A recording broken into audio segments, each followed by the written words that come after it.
But here's what I'll tell you. Growing up the way I did, it took me another 6 years. So my oldest at the time was 6. I had another one that was 4. They're now 17 and 15. And I was lost. I wasn't doing anything like I grew up, like nothing. I wasn't heavy handed. I wasn't drunk. I wasn't like doing all these horrible things, but I wasn't there and I You wasn't were just very good at it. coasting. I was Yeah. coasting. I was Yeah. drifting. Drifting. Well, Yep. everything kind of came to a head one night. And like I said, I was in medical device sales. I had a horrible day at work, lost my biggest customer that was probably about 40% of my business, which was going to majorly impact my family's income for the next 18 months. Lost my biggest customer, was very frustrated, was very pissed off. Came home. My 4-year-old, who's 15 now, stepped out of line as any 4-year-old would, and I spanked him. And I always swore to myself I was never going to put my hands on my kids out of anger. I spanked him. And unfortunately, I spanked him and he fell. He lost his footing and he fell.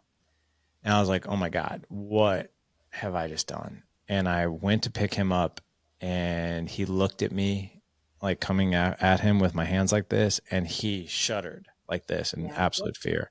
Yep. And I was like, oh my God. So that was the night. That was it. That was the line in the It sand. broke you. Yep. And I was done with that. And I went into my office and really started thinking about things. And that night, I actually started a Facebook page, which is still there today, which is now called the Dad Edge. It was called the Good Dad Project. But I started this page because I'm like, and I never started a page. I never did it for a following. All I was just like, I have no idea what I'm doing. I have no idea what I'm doing in marriage. I have no idea what I'm doing in parenting. All I know is what I don't want, and that's Yep. not enough.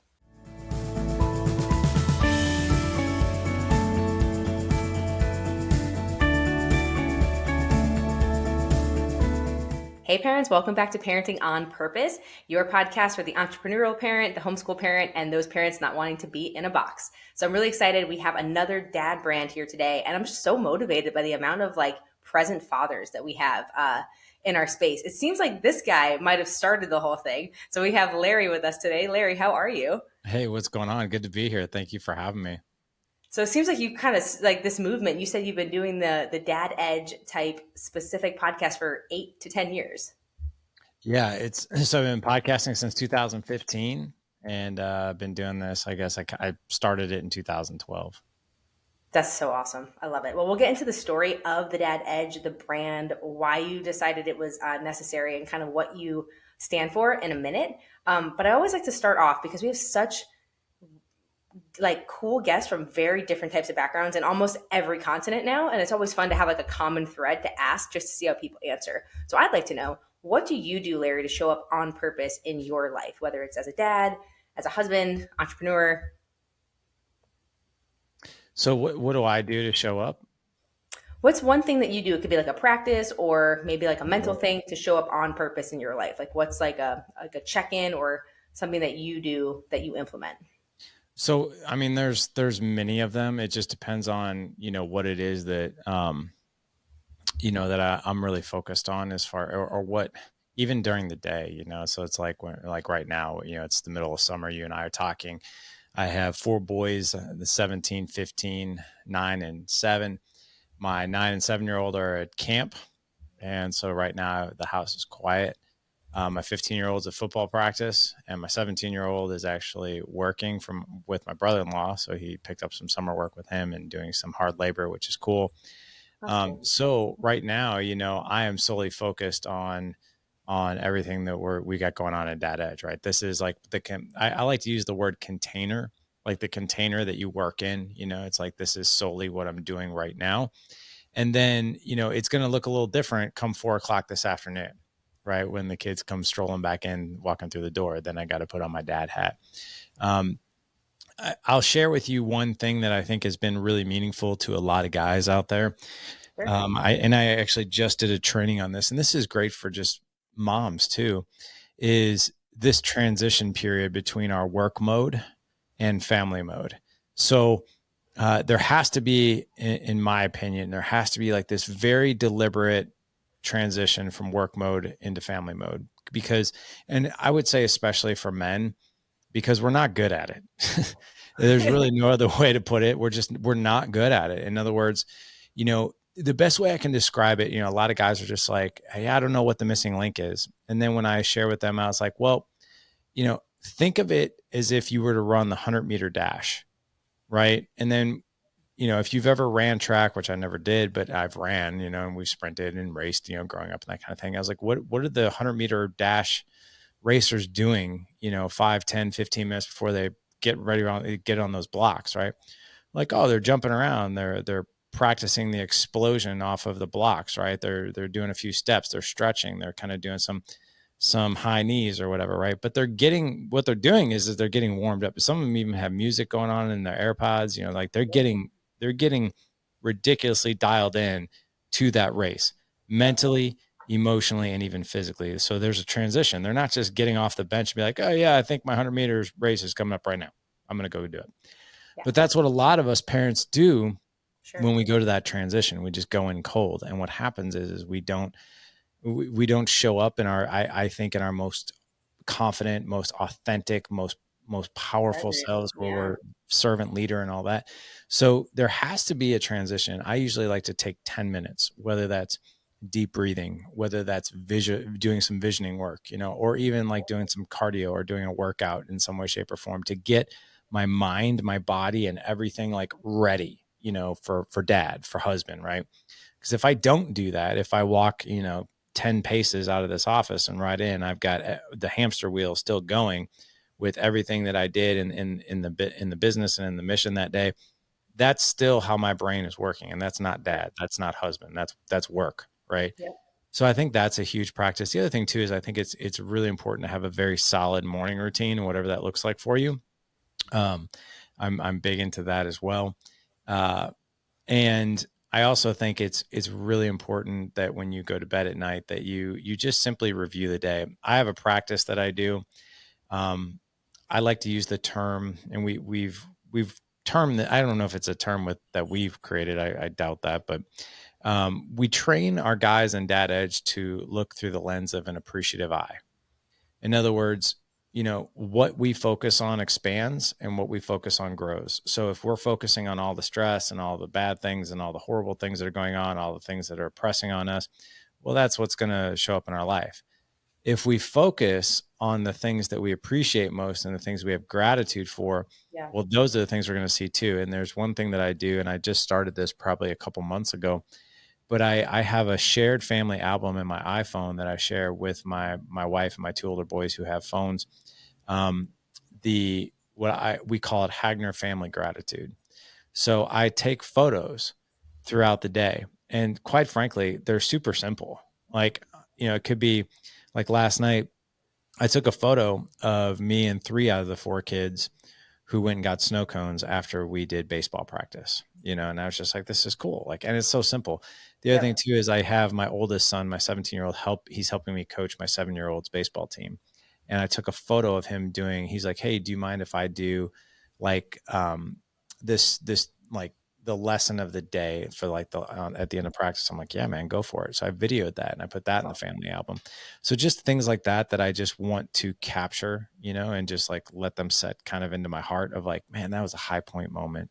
That was a cool moment today versus like, Yep. today was so hard. Cause there's plenty of that, but I try to always look through the photos that I took throughout the day, put those into those albums. The other thing too is throughout the day, looking through that lens of an appreciative eye, I'm looking for those moments. So I'm Exactly. Yep. constantly on alert for those. So those are And three things that I think have been helpful. and it seems like you're training your kids to do the same, right? It's that reticular activating system, like expect success, expect. I did it with my daughter. Our oldest daughter came to us through adoption, and she's honestly the best thing that's ever happened to me. I told my husband like he secured the deal when he introduced her. Like I liked him, but she was the one that sold me. But we did the same for her. We always say like expect magic because she was little when she came to us, and that was the reference point she needed at that point in her life.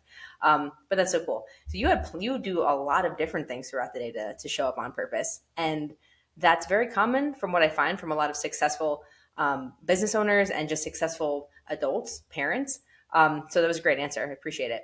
So I want to start with what made you decide that the dad edge was something that was needed? What were you seeing in like your cohort of men or in yourself, that you're like, okay, there needs to be like an infrastructure around men specifically? And then tell us a little bit about what you focus on. Because as I mentioned, we have a lot of dad brands that have come on the show, and I love watching how different they are. Some are like sacred masculinity. Some are like very like religious based. Some are like fitness warriors. Like kind of reminds me of your like Spartan mask back there.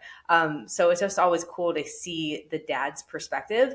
And we have a lot of like right now my subscribers are pretty 50-50 dads and Awesome. moms. Yeah, because we all just want to get better, right? Iron sharpens iron, and I feel like the women who do subscribe to this channel are very much in that same mindset, right? We want to grow and learn. So it's just always cool. So yeah, tell us a little bit about the dad edge. What made you decide it was you needed like it needed to be in service for people, and then how did you develop like the curriculum? I mean, I got to be honest. This was not something like sunshine, rainbows, and something beautiful at Okay. first. It was something that was really hard. I was raised in a pretty crazy environment. My mom was married 3 times. She dated several guys in between each marriage. That was a span over like 20 years. Got it. So there was my entire childhood was just this revolving door of men that would like literally come in. They were toxic. They were partiers. A lot of them were alcoholics, abusers, and then they would just leave and never see him again.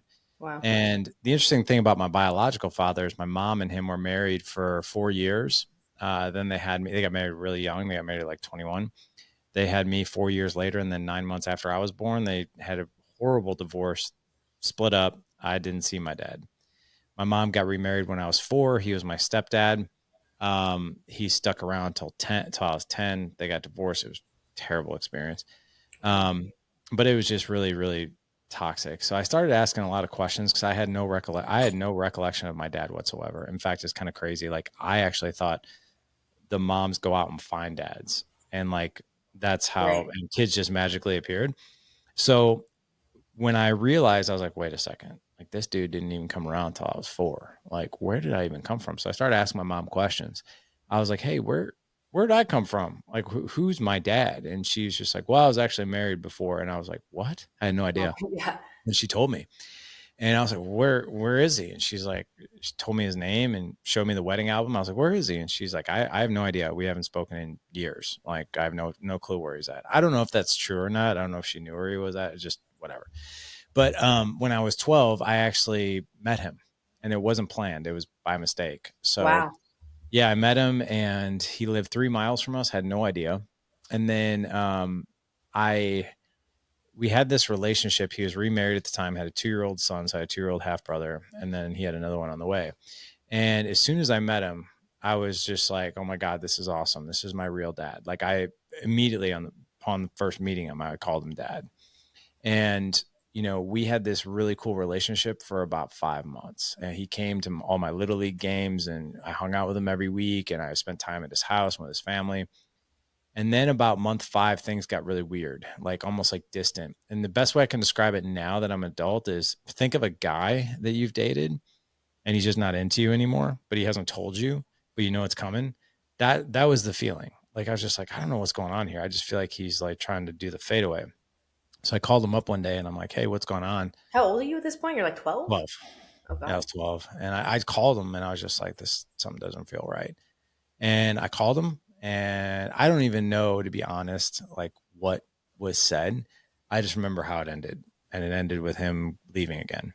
And we completely you know, split up. We're Wow. went our separate ways. And so my mom continued to date, got remarried again, and it just became like, okay, here's another one, here's another one. And so I went on to high school, went on to college, graduated, was into I was in a career of medical device sales. So great job, lucrative job, married to my college sweetheart, still am today. Pregnant with our first son. I'm 30 years old, and I'm in a Starbucks here in St. Louis for a meeting. And who came walking in for his morning coffee but my father, the one Wow. I hadn't seen him in 18 years. Got goosebumps.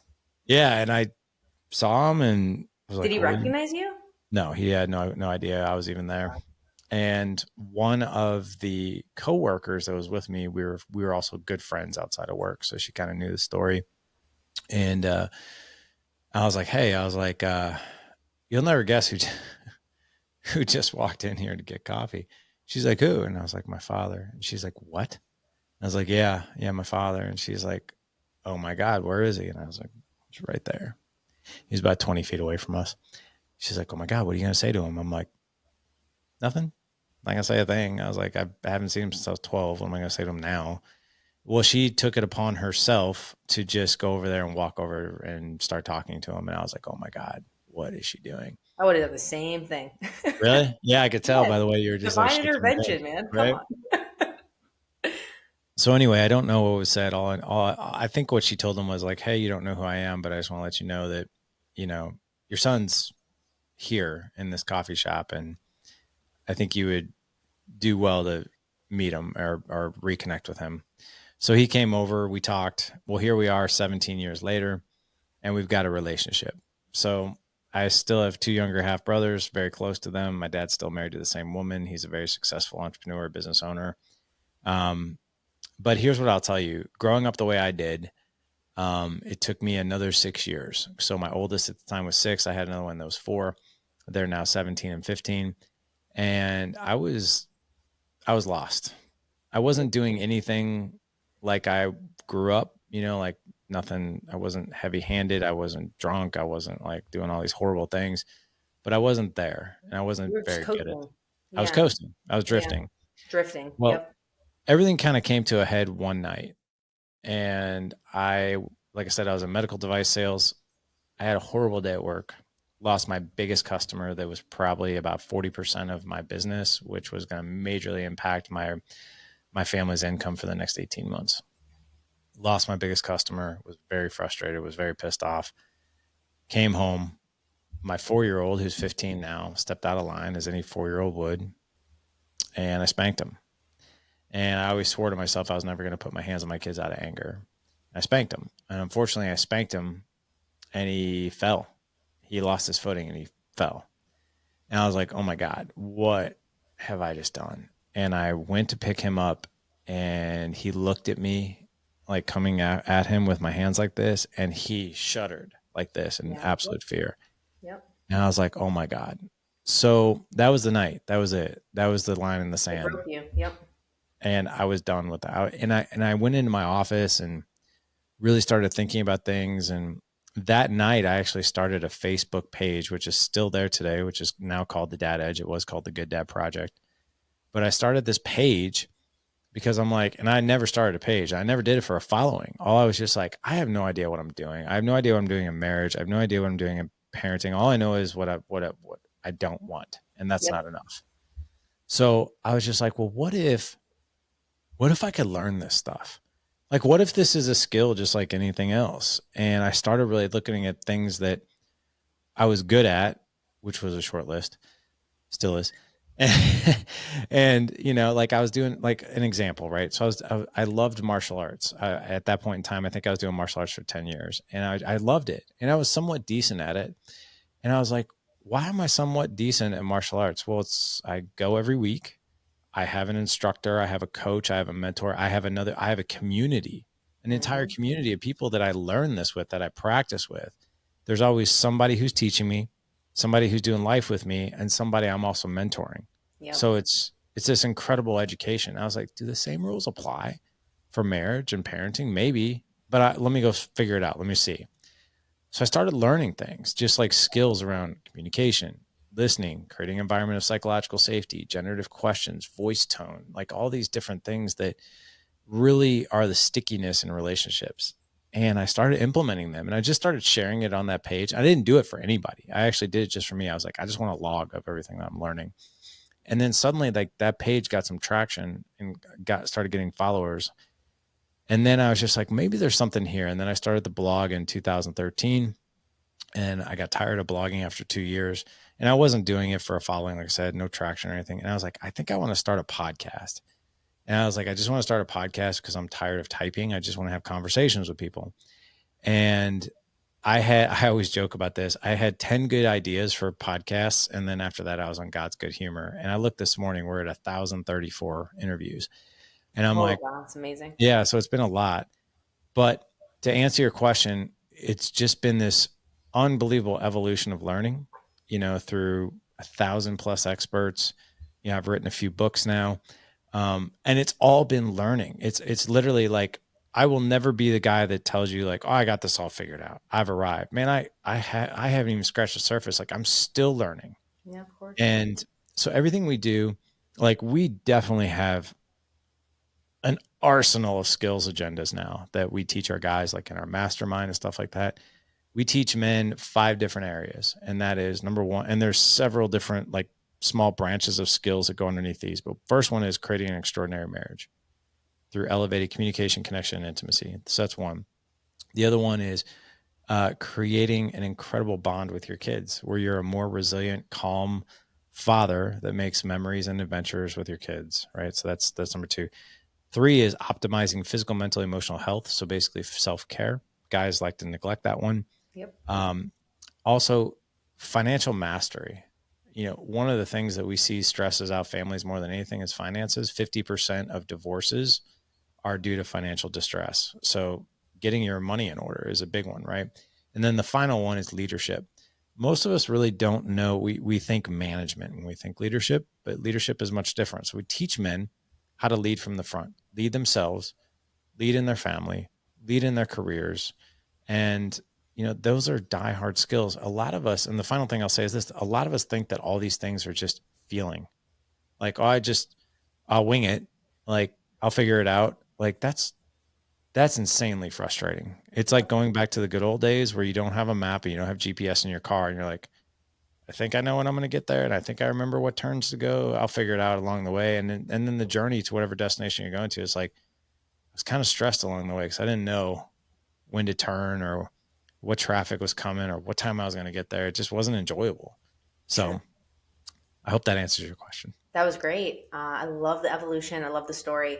One of the things that really like sticks out to me as you're talking is the why we started this podcast. Like, we are all on our self mastery journey, our journey of evolution, and because we're parents, that obviously becomes something that is a focus in our life. But and there is zero, that is one of the most incredible and fulfilling things we'll do in our lives. But there's so much more to us as human beings that we want to evolve into, play with, explore.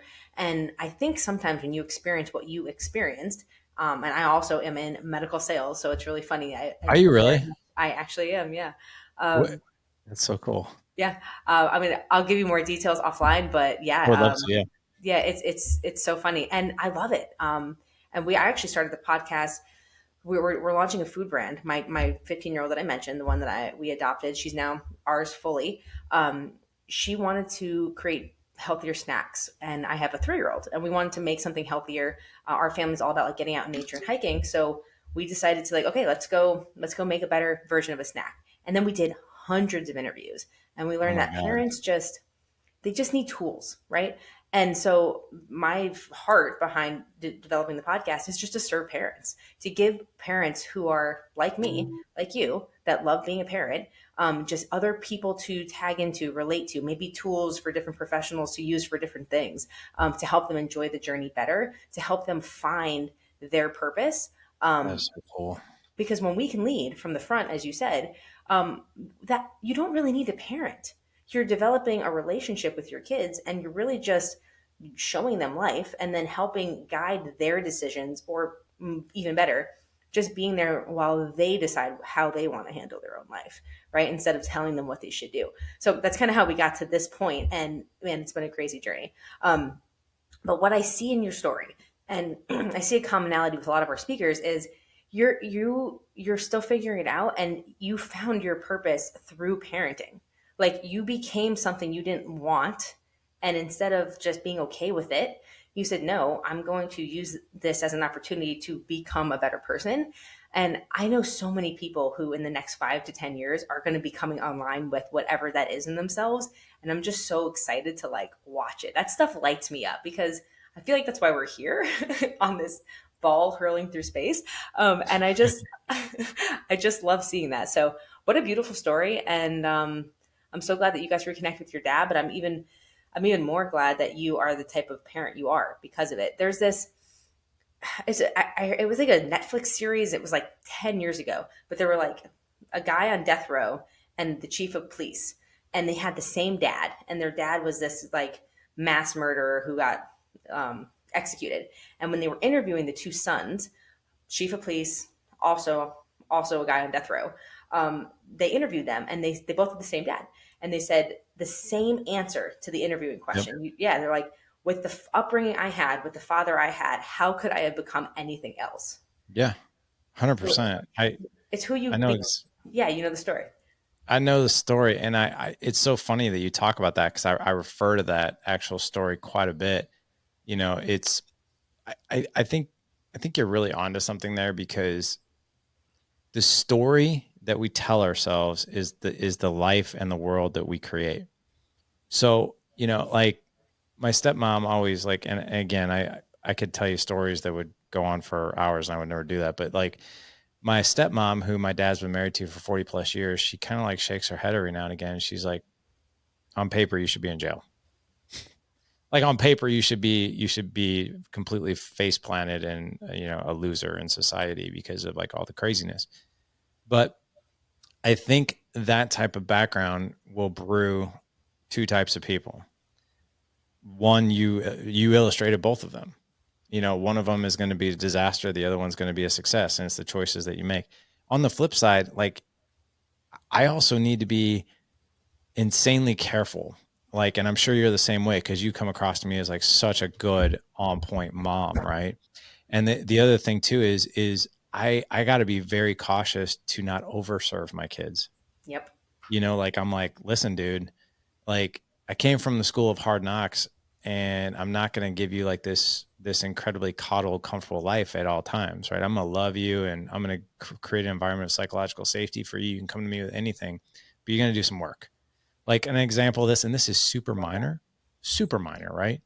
So my 15-year-old's like, Dad, I need a haircut. And as I say this out loud, this is the sorry, that's my dog.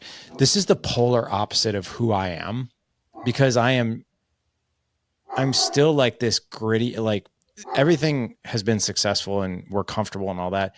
But I like to keep the grit there. I like to keep the discomfort there. I don't like to be like, oh, you know, like we should have Jeffrey, our driver, you know, bring us to. And by the way, I don't have a driver, but like, so for instance, my 15-year-old wanted a haircut, and we're going tonight. And I told him yesterday, I was like, you want a hair? I was like, I want a haircut too. I was like, I'll tell you what. And I usually make him pay for his haircut. And I was just That's like, I'll it. tell you what, make you a deal. Let's make this into a date night.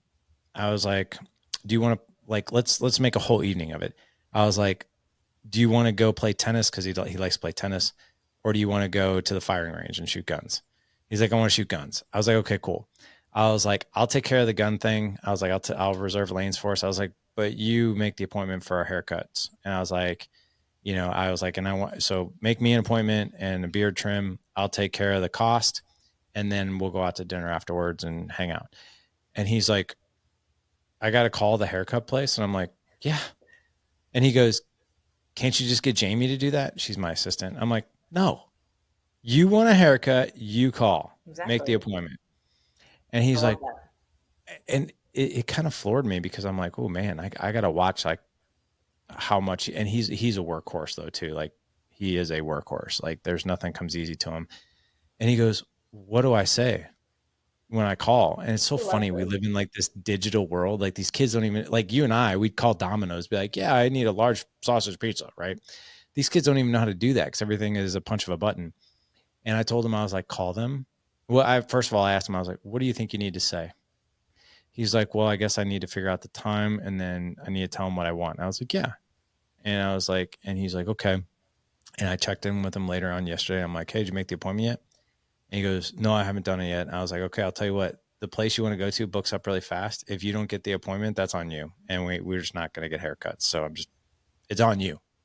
So like I make them do these You things, right? have And to. even that's super minor, right?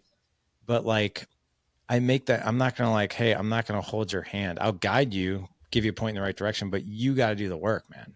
You know?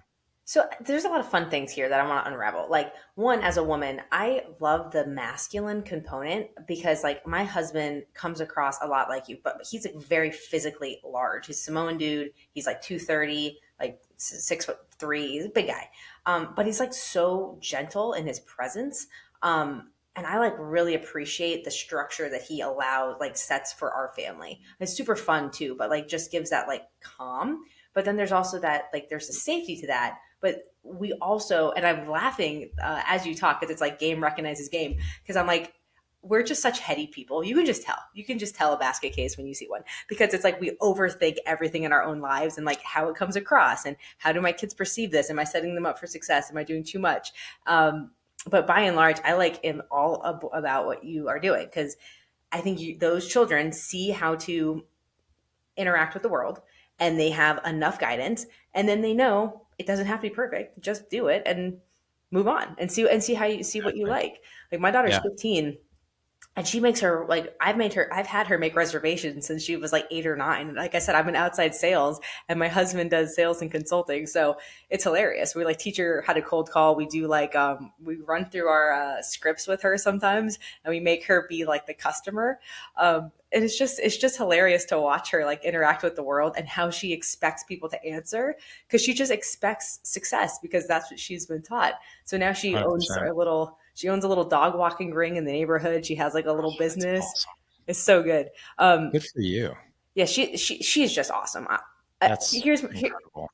Alex Ramosi talks about this all the time, right? It's like like be a level 10 person with a level 10 opportunity. And I feel like kids are just level 10 beings, and like just don't try to be like you just can't be a level 2 parent, right? Your kids are already awesome. Just don't mess them up. Like that's the whole goal. Just try and like parent or coach or love to like help them just be awesome, because they already are. But you said something and I love. We just had a guest on who is doing a money financial literacy app for kids. He's a dad. It's so cool, and they interviewed like 50 of the wealthiest families in the world that have like generational wealth. And one thing they all had in common, which is don't pass on inheritance to your children, pass on heritage. And I think that talks a lot about what you are doing with dads, is helping them discover how to set a heritage for their family, what type of morals are important to like uncover for yourself, and then create a space for them to do that. So one, I just wanted to say thank you because I think that work is awesome.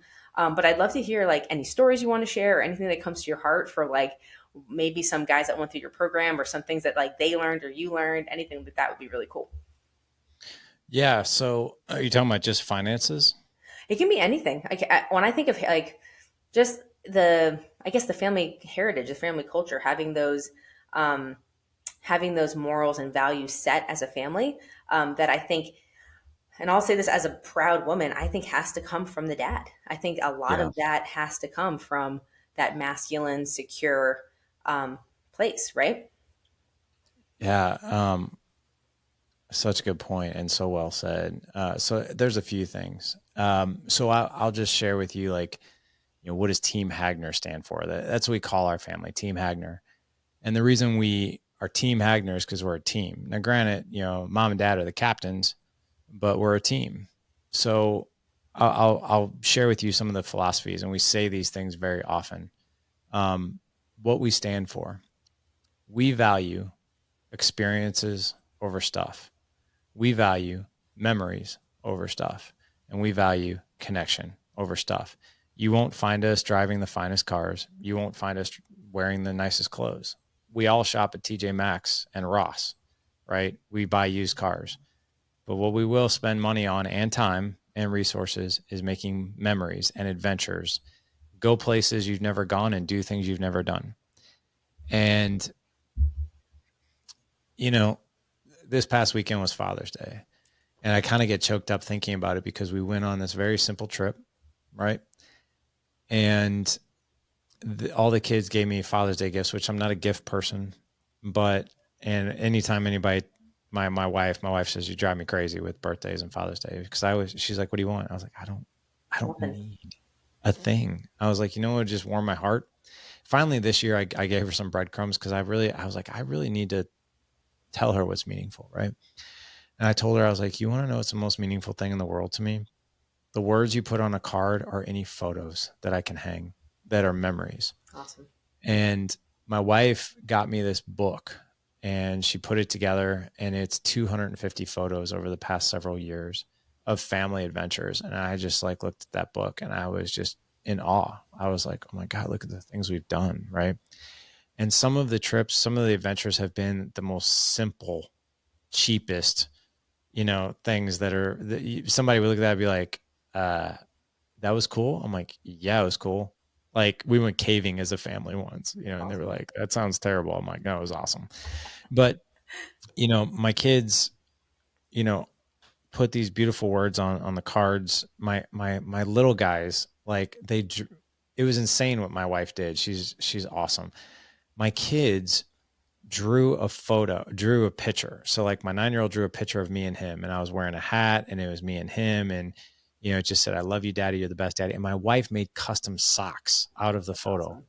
out of the drawing. And then my other son drew this logo the best way he could, my So 7-year-old, good. and he made socks out of it. Um, so we're big on experiences and capturing experiences, right, with each other and memories. And like this past weekend, we went to just this super cheap resort in Branson, Missouri. Branson. Um, but we rented a boat and some jet skis on Mark Twain Lake, and it was the most beautiful weather. And I was talking to my son, my 15-year-old, and I was like, "So what do you think of this trip?" He's like, this is just the best." He's like, "I can see us doing this for years to come when I have my own family." Oh, cute. I was like, "Dude, that's cool." I was like, can we come, hang out with you and your family? He's like, "That's a really dumb question." He's like, "Always." And for a 15-year-old, Yeah, who's a that's awesome. football jock and, tough guy. And I was just like, I was like, so experiences over stuff, connection over stuff. That's a big thing. The other thing too A is, good one. It's a powerful one. yeah, it's how we connect, right? The other thing is do things that make you feel uncomfortable. Yeah, Don't be afraid to fail. love that. Fail fast, fail and learn fast. So if you look at any little league game, you see parents that are freaking out over their kids striking out, falling down, not making the goal, whatever it is, right?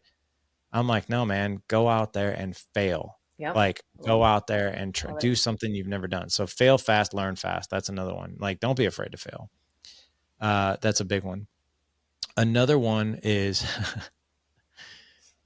school. This will cause some controversy, but your grades in school that will not determine your success in Yeah. life. I always tell my kids, I'm like, listen, school will teach you some things, but it sure as hell won't teach you a lot. It will teach you how to work and to be disciplined and give you some grit on doing things that you really don't want to do. So you go out and do the things that you want to do later on, right? But at the same time, um, don't think the polyellograms are going to rule the world. It's better to know how to do taxes. Yeah. One other quick conversation I'll share with you is so like my oldest son, who's working with my brother-in-law right now, we had this conversation. I'm like, be very deliberate with your time and your money. So like money management, time management, right?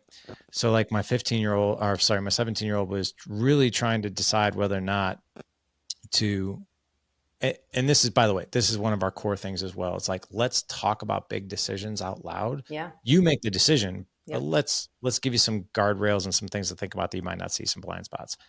So my 17-year-old wanted to be a lifeguard because a couple of his buddies want to do it. Well, the lifeguard thing pays $12 an hour. After taxes, it's like 9 or 10. And then on top of it, he had to take a certification class, which was going to cost him $300. Mm-hmm. And I looked at him and I said, Ethan, I go, I know you want to be a lifeguard, but I really think you need to discern if this is something you really want to do. Because think about it. I was like, how many hours are you going to work a week? And he told me, and we calculated it out. I was like, do you realize you're working 2.5 weeks for free? Just to cover cost on your certification, because this company won't, because he asked it. I said, you need to ask the company if they're paying you for the certification. It's a great He was like, perspective. no, right. And he goes, no, they're not. And in fact, they're making me buy my shorts, my whistle, and all this other stuff. I was like, you're $350 in the hole In the before hall. you even get started at this job. That's awesome. And I was like, is this something you really want to do? And he's like, I don't know. And I was like, what else can you do? And he's like, I really like working with my hands. I like working with Uncle Ryan. I like laying floors with him and stuff. He likes that kind of stuff. So why don't you call Uncle Ryan? He's rehabbing a house right now. I was like, see if he needs some help. He's always telling you he needs help. Picked up the phone. He's like, dude, I need your help. I need you 40 hours this week. Awesome. Paying him $15 cash. I was like, Ethan, you just made 60% more money per hour, tax free, without any cost. He literally made in 2 days what he would have taken 2.5 weeks to make at that job. And it was so cool to guide him through that decision out loud. So it's like, hey, big decisions, let's think about them out loud. So that's another family thing that we do. I love it. It's so good. We have so many commonalities. Like there's so many things as you said as you were going, but two that come to my heart. Like I had a guest on, and she said, "It is your see if I can do this right. It is your attitude, not your aptitude, that will determine your altitude." Ooh, that's good. How good is that? That's Um, really good. and I love with your son that you help coach that conversation. My 15-year-old and I literally just had almost the same conversation. It's summertime. We live in Florida. Everyone's like getting their beach bodies on with the kids, and she's thinking of maybe Beach bodies. being yeah, it's like teenage life. She's thinking of being a lifeguard, and she has a dog walking company. Now, like she does a lot of the work herself, but she also contracts it out and takes a portion of the profits because she's the one who owns the business, and we've guided her through that. So I had her do a similar exercise, and I'm like, okay, just for fun, you can do whatever you want. And Larry, she will go to college, but college is not going to. I want her to go to college for the social interaction and for like the personal development that comes from it, but it is not going to be something that helps her generate her skills and wealth. Like we're having her go like this path of entrepreneur plus, I she's love kind of that. like, yeah, one foot in both worlds because she wants the Yeah. experience. But I don't want her to feel like my success in life, it will be determined upon my SAT scores, my this, my that. Like you're going to be successful no matter what. This just happens to be what you want to do for a social component. So right back to your point, we're having the lifeguard conversation, and I'm like, so walk me through what you make in an hour doing this. And she's like, well, if I am a waitress here, I'll make this much. If I do this, I can make this much here. I'm like, okay, so what is that ROI per hour? She'll tell me. I'm like, great, tell me about dogs. She's like, well, when I do dogs, I can do 3 in an hour. I take my scooter and I have my route. I'm like geocoding my route, so I go A, B, and C, and so I'll make $65 in an hour. And Oh she's my like, God. my daughter literally That's makes so more cool. than some of the like housewives in our Yeah. neighborhood, and that's amazing. So I'm like, okay, so let me ask you this: if you could do more with the dogs, how would you do that? And I don't even tell her. I'm like, she's like, well, I guess I could get a Facebook group. She's 15. No 15-year-old has a Facebook. She's like, I guess I can get a Facebook because all of them have Facebooks, and I could start to take pictures of me All of with the them. dogs, and I could go onto Canva and I could make like a little compilation, and then I could like run it as like a Facebook post every once in a while. I could reach out to people and get like have them write like reviews and put it on there. And she's literally done all these things. I'm like, I'm thinking of some of those answers, but instead of giving her my limited vernacular, I'm like, Yeah. okay, how if you could do it, how would you do it? And then she I just love that went at it. question. Isn't that so fun? That is so cool. She's a good kid. She's a good kid. Yeah, she is. I mean, that's amazing. Like, think about that for a second. Like, there's hardly any 15-year-olds that are even thinking about that. They're so like distracted on TikTok and Snapchat. It's not even on their radar, but like I just think that's awesome. Good for you. This is an Good interesting mom. conversation. Speaking of controversial conversations, so it's like you want your kids to have the things, but I'm like you. I'm like in between Wim Hof method. Like I don't want to go like that crazy exposure, but I do want her to understand. Like we also have a 3-year-old, right? So we get to see the difference in the way that they think and take in the world, and like try to amalgamate our parenting to like both. But it's like I want her to have the things, the Snapchats, the stuff, but I understand very easily that a lot of kids, not all kids, but you have to know your kid, can get sucked into that world. And now, like, 100%. so we had that conversation the other day, and I pulled it out, and we were just looking through. Like, obviously, you can't see half of it because it goes away. And I'm like, let me ask you something. When you get done a session of this, how do you feel? Yeah, I'm, drifting. She feels like she's drifting. All right, when you get done a session on drop shipping or whatever venture you're helping me with the snack, how do you feel? She's like, I love it. I'm gaining skills. I feel empowered. I feel like I know stuff that other kids my age don't know. And this makes me feel X, Y, and Z. I get new ideas. And I'm like, which one serves you more? And I told her, I'm like, this, honey, you're 15. You're walking around in a world full of 30 and 40-year-olds who did not figure this out at 15. So we're having to do it now, or finding people like Larry to help us do it. And it's like, if you can figure this out for yourself now, this is the manage your mind. I'm not saying you can't have Snapchat. There is a place for it.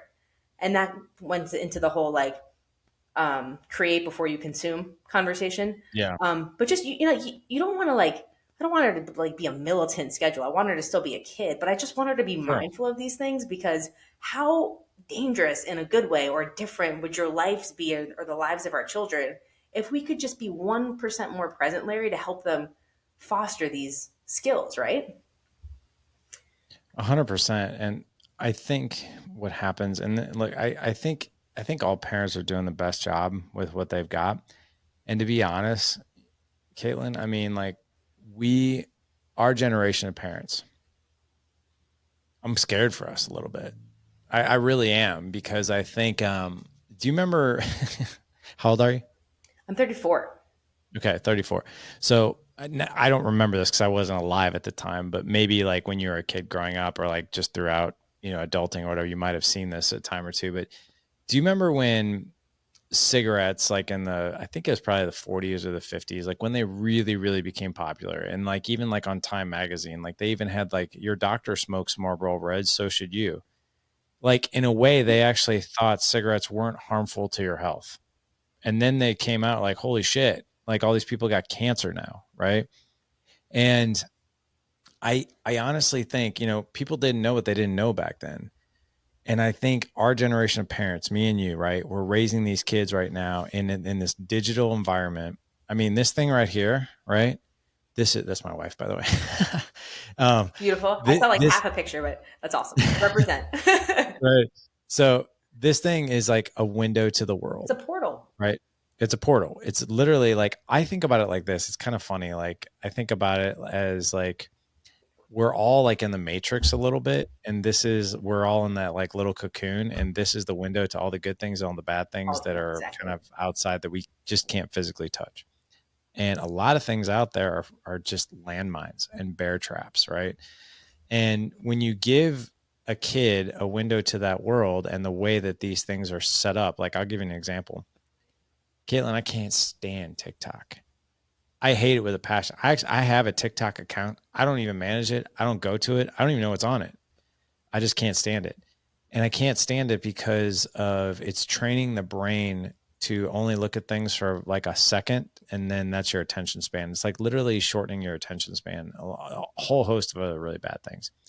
So, with our kids, we are the first generation of parents that are raising our kids in this totally unknown environment. We don't even know what the results are going to be. For sure. My 17 and 15-year-old, it's more my 17-year-old, but he's like, I don't allow my kids to have Snapchat.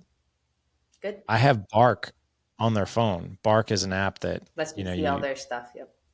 yeah, I don't see any of their stuff except for the stuff that I get alerted to. Got it. So Bark just tracks keywords like suicidal ideation, Got it. alcohol, drugs, depression, anxiety, cyberbullying, all that stuff, adult searches on the internet, that kind of thing. And my kids know this there. I was like, I'll get you a phone, but there's an agreement that we have to put in place. And here's the agreement. I put Bark on your phone. Yep. You will not have Snapchat, not under my roof. You just won't have I it. love it. And I won't. The other thing too is you can have TikTok, but you can have TikTok, YouTube, all that stuff. But all those apps that basically drain your life away, That's you can have 1 hour a day. Cause I kind of look at it as yeah. TV for Yeah. us, like me Exactly. and you growing up. Exactly the same. I was like, you can have it for an hour, and then after that, the app shuts down, I and love it it. does.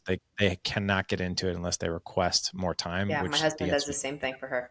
yeah. She doesn't need it But now, but when she was younger, she did. And like right, she elected to delete Snapchat right now because she's like, I don't like the way it makes me feel. I'm like, sister, hell yes, good job. good job, man.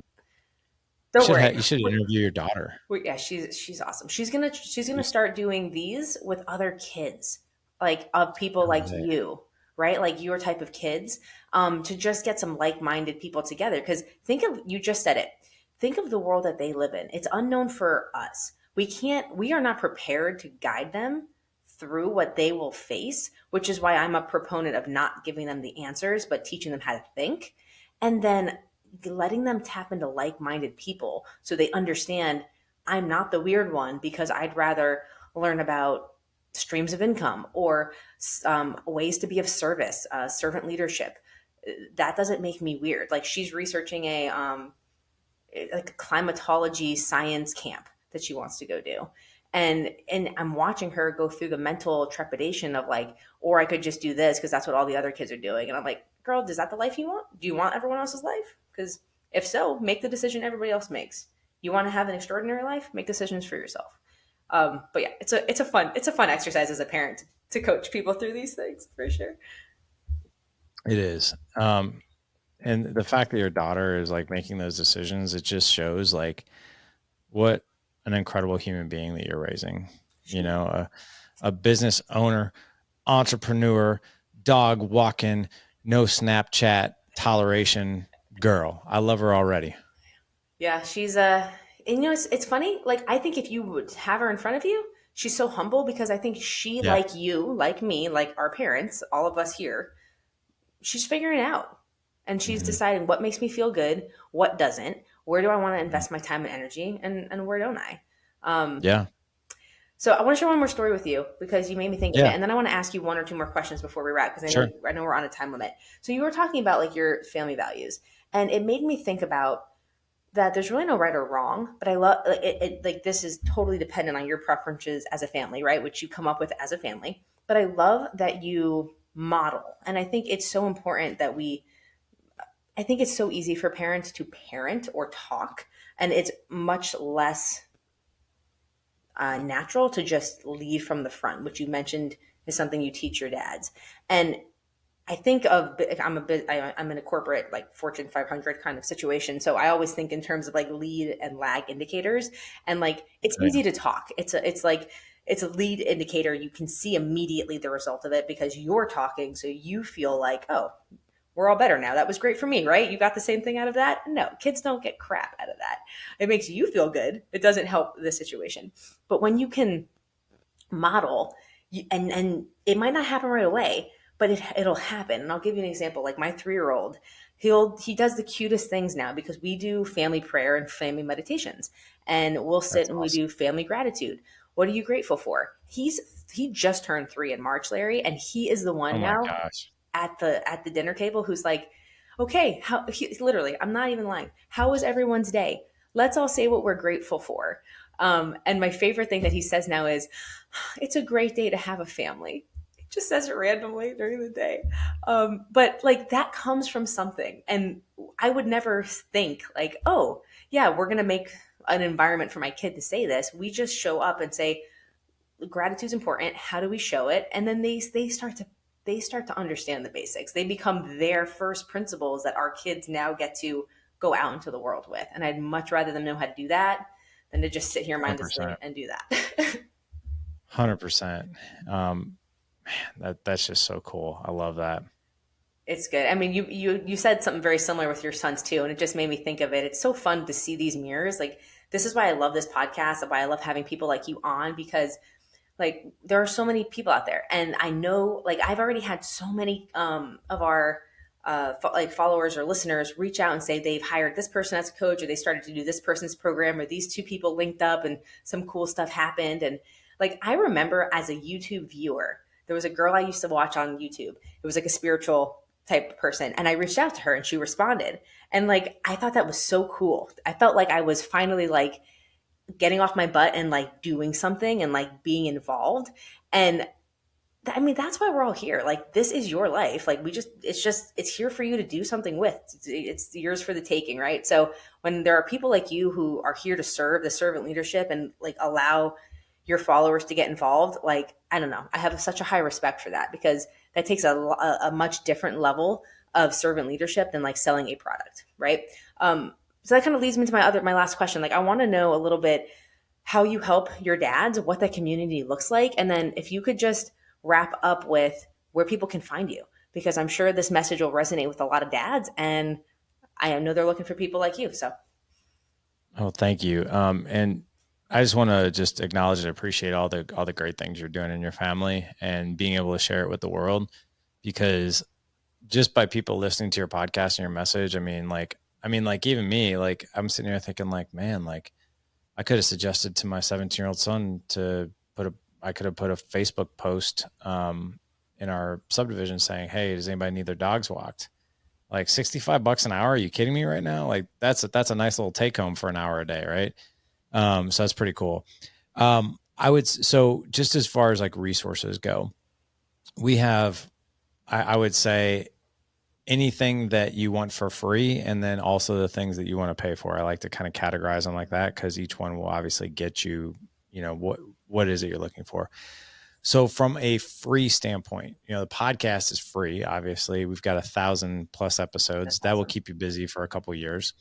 Um, I always tell people though, don't be a content zombie. Love that. There's three types of people in the world. There's the victim, the content zombie, and the executor.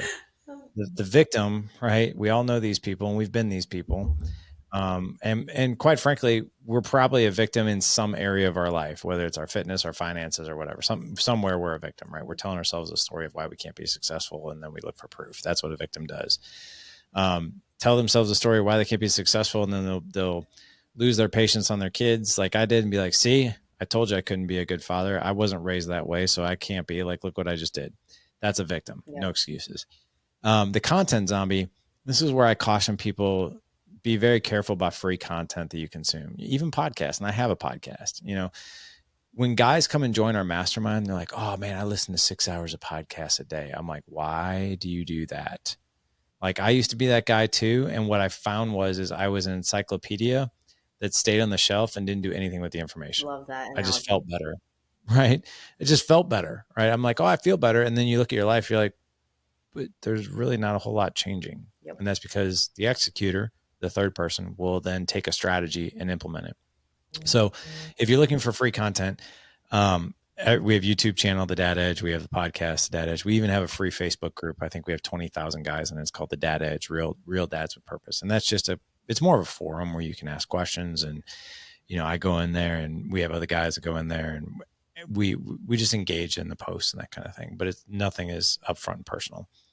For men who are like, that's great, but I really want more. I want community. I want a tribe. I want strategy. I want skills. I want to get my hands dirty, Yep. right? These are the guys that I call they're willing to work, right? If you're not willing to work, this is not for you. If you're not willing to step up as a leader, this is not for you.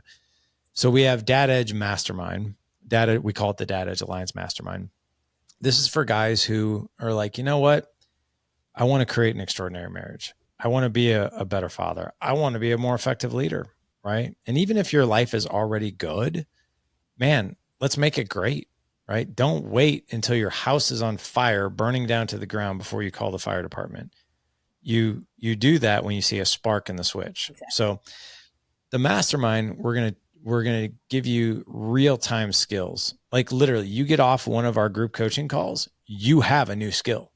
Like for instance, like we're going to teach you tactical empathy and how to execute that with your wife and your kids, Love right?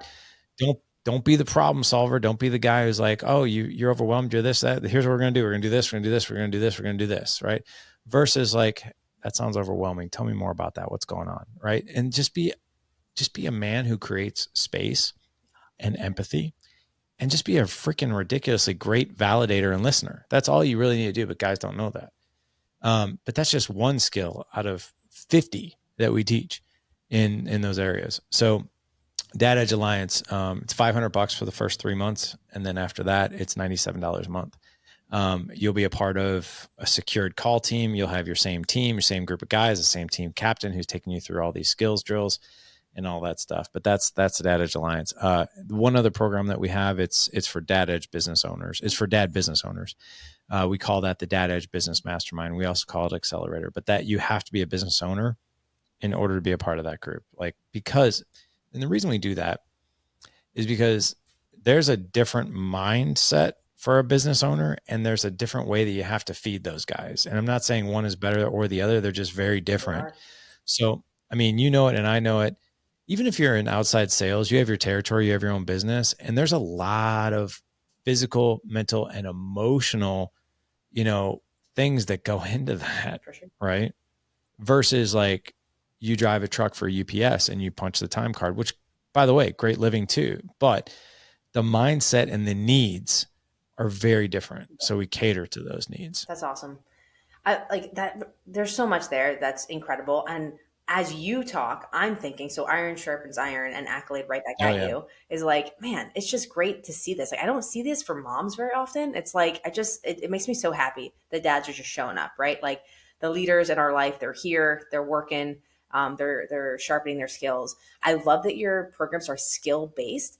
Um, I've seen a lot and they're all amazing. There's no wrong here, but I love that you teach like actual things to like tools in the arsenal or tools in the toolbox or arrows in the quiver, if you want to go with that analogy, for dads to have. And then I love that you do business owners because Yep. you mentioned this earlier with your dad, who's now successful, and also a father and had a great successful second marriage and entrepreneur. But I get terrified, absolutely terrified, Larry. So 100%. I am in outside sales. I'm also building two businesses outside of that, and have done something like that for years now.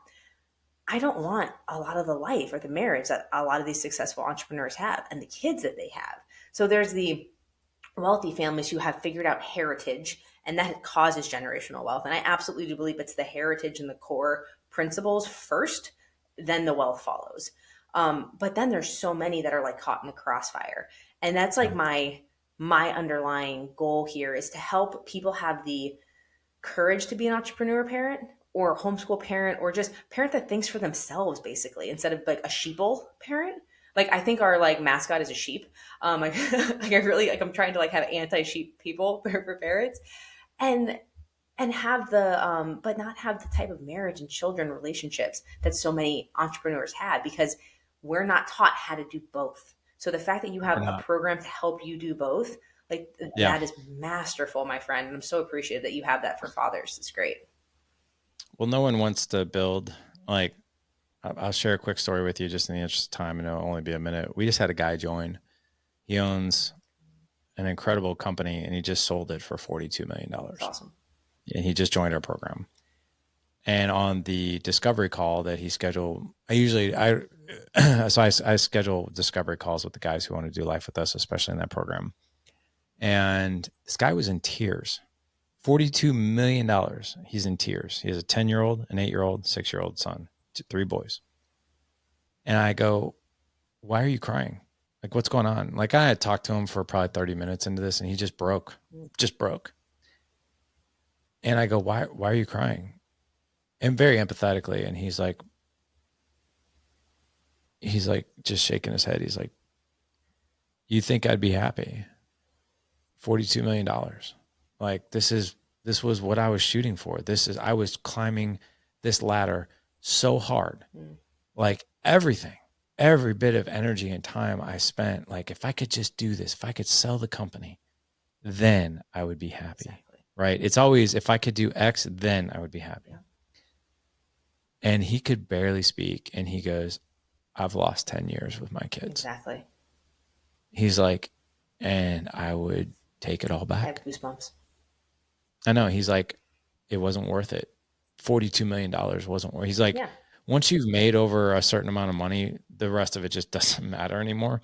He goes, I'm just glad that I've caught it while my oldest is 10 because I still have some time. Amazing. And he's like, but he told me this. He goes, my boys don't want much to do with me. They only want to hang out with their mom. And it's because I have not invested hardly anything into them. And this guy was one of the most wealthy people I've ever met. And he was a mess because he didn't do the things he should have been doing along the way. And that's what we do in that program. We help the guy. Yeah, we help him with their business, but we're like, hey, you can't build a business of mortar and stone and then your home be a house of cards. Yeah. Like it just doesn't work because that is going to be your end Yeah. result. Or it'll work and People, you'll be miserable. yeah.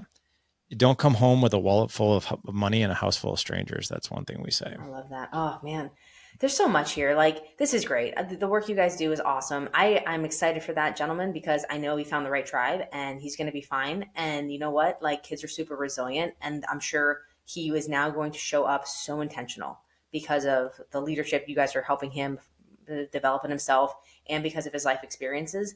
And this is a perfect place to wrap, because it's so easy to see the opportunity cost, and hindsight's always 2020. There is no wrong, and there's just showing up differently for yourself. And Mhm. sometimes you have to appreciate the ugly. You have to appreciate um, the valleys, to really appreciate the peaks, right? So I welcome those type of stories, and I'm so grateful that we get to share and learn from others, right? So if you're listening to this and that one hit a chord, like, take it as your invitation to not have to go through that same life experience, and Right. to tap in, because it's really the fueling your family and your heart that'll help build any other infrastructure that you're trying to build. So the Dad Edge, and you're just on all the Yeah. socials at the Dad Edge. Everything is the Dad Edge, even the dadedge.com, the Dad Edge on Instagram, the Dad Edge YouTube, the Dad Edge on Facebook. I mean, I think it's the real Dad Edge on TikTok, because somebody tried to steal our That's stuff. And hilarious. so, but everything, if you just Google the Dad Edge or my name's not very common, Larry Hagner, everything will come right up. It's So, awesome. Larry, this was really fun. I'm so happy we got a chance to connect. me Thank too. thank you for the work that you do. This is awesome.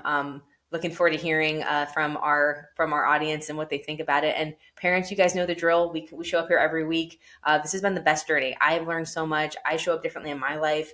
I get a bunch of comments from you guys on what you want to see, and I just go out and find people like Larry that are doing amazing work, and still just a parent growing, right? Just here showing Right. up every day. So you guys know the deal, parents. Until the next perfect time, stay beautiful and stay inspired. Thanks for being here. Appreciate it. Bye, Thank you. guys.